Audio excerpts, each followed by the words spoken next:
Okey, Assalamualaikum dan salam sejahtera. Hari ni aku nak unboxing Fast and Furious. Okey, jom kita buka.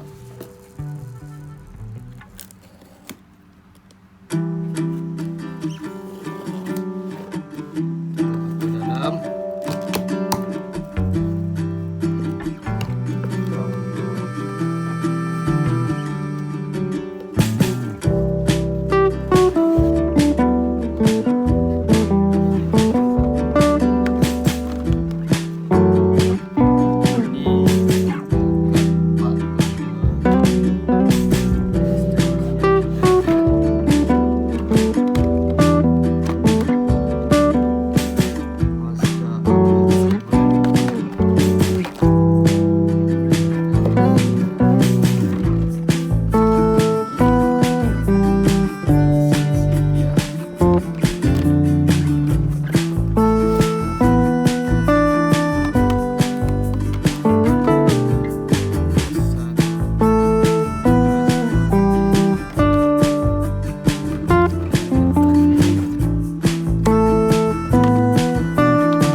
Silver Koko, tak tahu. Bonnet dia warna hitam.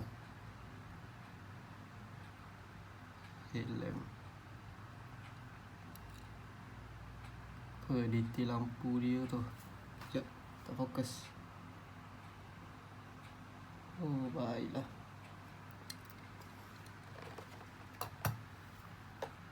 Selepas 2/5, 3/5 kereta.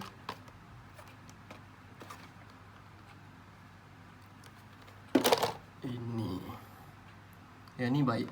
Detail dia padu.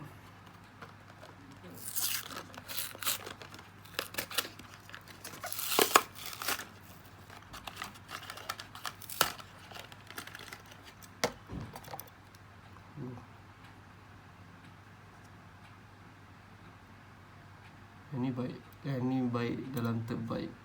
Oh, siap ada nombor plate.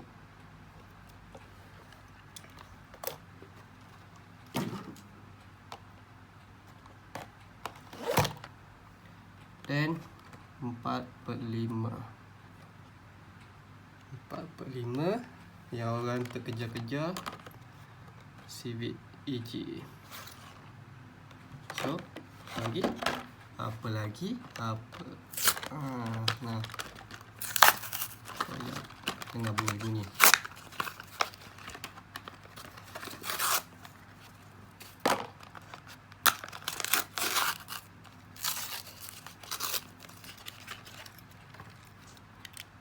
Tengok sikit. tayar hitam, bonet pun hitam, lampu depan dia, tepi, lampu belakang. Yang ni tak ada nombor plate.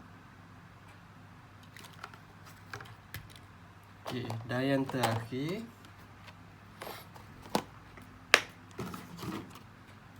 Subaru STI.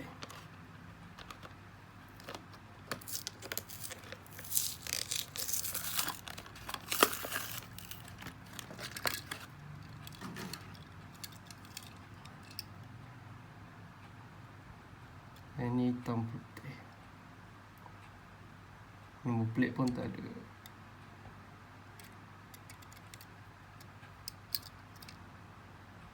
Oh, baik. Okey. Semua dah diluskan.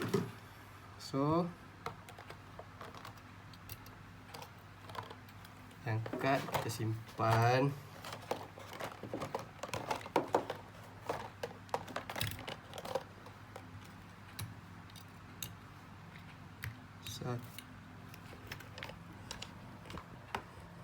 Satu. Yang kedua apa? Yang kedua ini. 3, keempat, dan kelima. Sudah diluskan. Terbaik.